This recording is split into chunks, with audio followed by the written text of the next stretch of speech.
ماہ ربیع الاول کے جو خاص ایام ہیں اور ببرکت ایام ہیں اس حوالے سے گفتگو کروں۔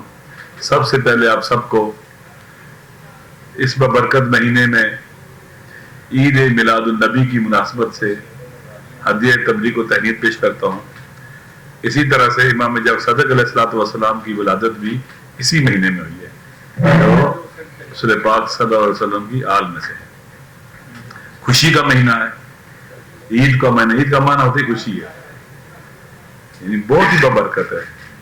یہ وہ مہینہ ہے جس میں خالق کائنات نے اپنے آخری نبی کو بھیجا، خاتم النبیین کو بھیجا، افضل الانبیاء، امام الانبیاء کو بھیجا، جن کے بارے میں حدیث قدسی میں لولاک لما خلقت الافلاک، اگر آپ لما خلقت الافلاک، اگر آپ نہ ہوتے تو میں کائنات کو خلق ہی نہ کرتا۔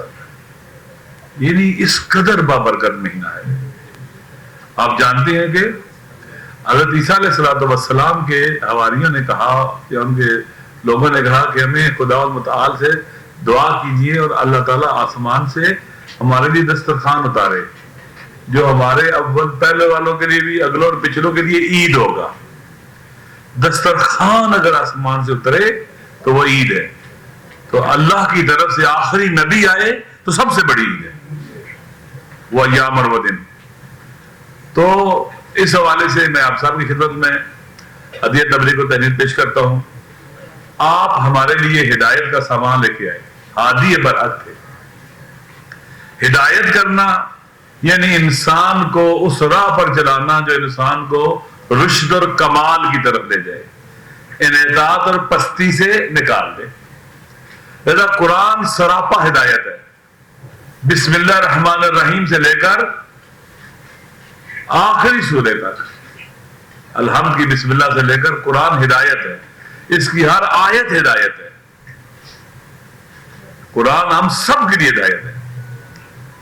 ہدایت یعنی انسان صراط مستقیم پر چلتا ہے، راہ راست پر چلتا ہے، اور راہ راست پر چل کر ہی انسان بلندیوں کو چھوتا ہے اور آسمانوں کی طرف، عالم ملکوت کی طرف سفر کرتا ہے۔ جو آپ نے ہمیں ہدایت فرمائی، مختلف اس میں قرآن کی آیات ہیں، لیکن ایک پہلو جو آج بیان کرنا ہے، آج جو انہوں نے آج کے حوالے سے ایک ہدایت ہمارے لیے کیا ہے، وَاعْتَصِمُوا بِحَبْلِ اللَّهِ جَمِيعًا وَلَا تَفَرَّقُوا، اتفاق، اتحاد اور وحدت کی تعلیم دی ہے۔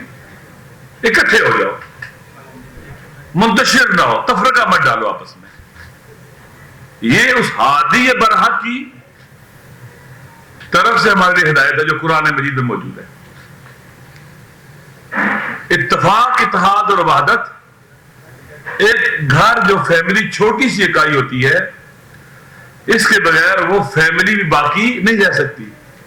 ایک خانوادہ اور خاندان بھی اتفاق اتحاد کے بغیر باقی نہیں رہ سکتا، ٹوٹ پھوٹ جاتا ہے، ختم ہو جاتا ہے۔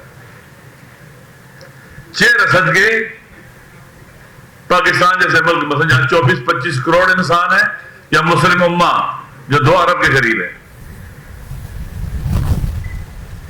اتفاق اتحاد کے بغیر اکٹھے نہیں رہ سکتے۔ اگر اکٹھے نہیں رہ سکتے تو طاقتور بھی نہیں ہو سکتے، کمزور رہیں گے۔ کوئی بھی ملک، کوئی بھی ریاست عوام کے اتحاد اور اتفاق اور اندرونی یونٹی کے بغیر آگے نہیں بڑھ سکتی۔ ہمارے سامنے ساری چیزیں، جتنا تفرقہ ہوگا، جتنا انتشار ہوگا، جتنی نفرتیں ہوں گی، اتنے ہم پیچھے جائیں گے۔ حکومتوں کو بھی چاہیے کہ انویسٹ کریں عوام کی یونٹی کے اوپر، وطن میں بسنے والے انسانوں کی وحدت اور یونٹی کے اوپر۔ ریاست کی بھی ذمہ داری ہے، ریاستی اداروں کی ذمہ داری ہے۔ اگر اس طرف بے توجہی ہوگی، جیسا کہ اس ملک کے اندر ایسے ہوا ہے کہ شدت کے ساتھ وحدت کو پارا پارا کیا گیا اور تکفیر کی گئی ایک دوسرے، قتل و غارت گری ہوئی، بسوں سے اتار کر شناختی کارڈ دے کر، نام دے کر مارا گیا، اور آج تک اس انتہا پسندی کی آگ کو ہم صحیح طرح سے نہیں بجھا سکے جو گزشتہ 40 سال پہلے شروع ہوئی تھی۔ ہمارا وطن اس وقت تک آگے نہیں بڑھ سکتا جب تک عوام کے درمیان یونٹی نہیں ہوگی۔ پاکستان کے بیٹوں کے درمیان، چاہے وہ مسلم ہے ہو چاہے غیر مسلم ہے، جب تک ان کے درمیان محبت اور وحدت نہیں ہوگی۔ اسلام مسلمانوں کے درمیان بھائی چارے کی بات کرتا ہے، انما المؤمنون اخوہ، صاحبان ایمان بھائی ہیں آپس میں۔ قرآن یہ کہہ رہا ہے۔ اس کا ایک مفہوم یہ بھی ہو سکتا ہے کہ اگر بھائی نہیں ہے تو صاحب ایمان بھی نہیں ہے۔ اس لیے ربیع الاول کا مہینہ ہمارے لیے جو مختلف پیغام لے کے آیا ہے، ان میں سے ایک پیغام وحدت اور یونٹی کا ہے۔ سب کی ذمہ داری ہے، چاہے وہ جو بھی لکھ سکتا ہے، بول سکتا ہے، سمجھدار ہے، وہ دینی طالب علم اور عالم دین ہے، وہ سیاستدان ہے، وہ جو بھی ہے، وہ عدلیہ سے تعلق رکھتا ہے، وہ بیوروکریسی سے تعلق رکھتا ہے، اس ملک کے بسنے والے وہ اسٹیبلشمنٹ سے تعلق رکھتا ہے، ہر ایک کی ذمہ داری ہے کہ پاکستان کے عوام کے درمیان یونٹی کو رواج دیں، پھر ہم ایک نیشن بن سکیں گے۔